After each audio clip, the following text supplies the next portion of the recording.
Hey, it's Jazz from Fleck Creative Studio and the Book Design Collective, and this is the process that I use to change the sizes of all of my interior book mock-ups. So similarly to when you buy a book cover design mock-up, you usually only get it in one size, or maybe a couple if you're lucky, a couple standard sizes, but it's not usually enough to cover all your bases as a book designer. So after you buy one, this is a handy how-to so that you can make sure that it fits all of the sizes that you use. So starting here, I bought this book mock-up from Creative Market. It is actually called a magazine mock-up, this one in particular, which works really well for paperbacks. And again, since we can resize it to anything that I need, it doesn't have to be a particular magazine size. And you can tell that it's paperback because you don't see any kind of big hardback underneath these mock-up pages. But if you are looking for a hardcover book, Creative Mockup and other services have all sorts of hardcover options, and you can often change the color of the hardcover itself underneath these pages. But for now, I'm just working from this paperback. So this is a 6x9, and I often work in a 6x8, which is a more squat trim size.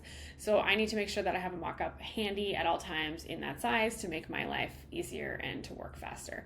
So the first thing I'm going to do is pop in a page size of a 6x8.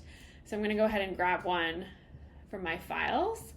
And of course, you could also just create a rectangle if you would prefer of the trim size that you're resizing to. But I like to see the actual book page in my file right off the bat, and you'll see why there's benefits to this method later on as well. So I'm first just going to hold down Shift and resize, keeping the scale of this page intact, and I'm going to resize it over the pages, making sure that I'm not scaling it to those extra mock-up pages as well, but just the actual singular page size. And so now we can see how much taller the size of the book mock-up itself is, and we need to bring that down. So the next thing I'm going to do is select everything except for the background. So that includes all the shadows so that everything moves together and I'm not missing any element when it gets resized, because I want everything to stay in its correct place and keep all of the elements that were designed by the creator intact. So I'm going to select and transform. So now I'm just going to this time do want to warp the look of the mock-up because I want to scale it down to a different aspect ratio. So I'm not going to hold down Shift, and I'm just going to resize to match up to that page that I've placed in and get it as close as possible. Again, this is I don't mind if it's not 100% perfection, because there are also some distortions that happen in most mock-ups. Like this one has a bit of a fold to the page that the creator has done, which is great because it makes it look realistic, but that does mean that some of the letter forms closer to the spine will have some distortion to them.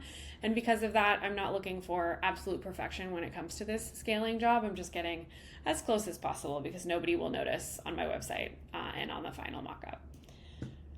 So you can tell that things have been scaled down because you can see this type over here has been smushed, but this page is the correct size, and you can see that now we've got what is in theory a 6x8 book, but now we have to adjust the key component of the mockup, which is a PSB file.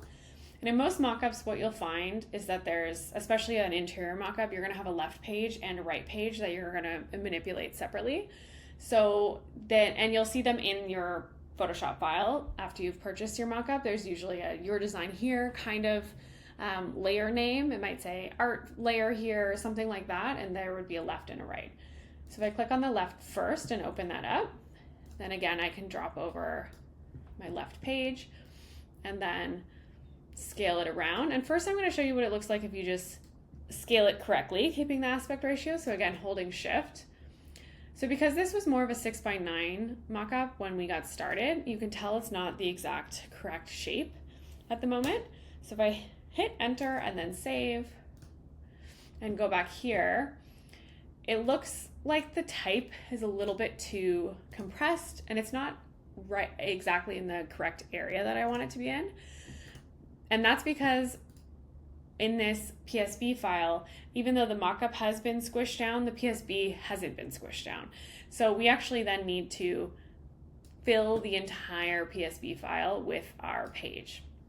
And if you're wondering how I got these JPEGs for the various pages of the books that I work on, I actually just export them as JPEGs once I've done a book design and I know that there's a few key pages that I want to highlight on my portfolio. Then I just do an export, JPEG, usually an RGB because it's just for screens at kind of a midline resolution, so I'm not creating files that are too large, and then that's how I drop these in.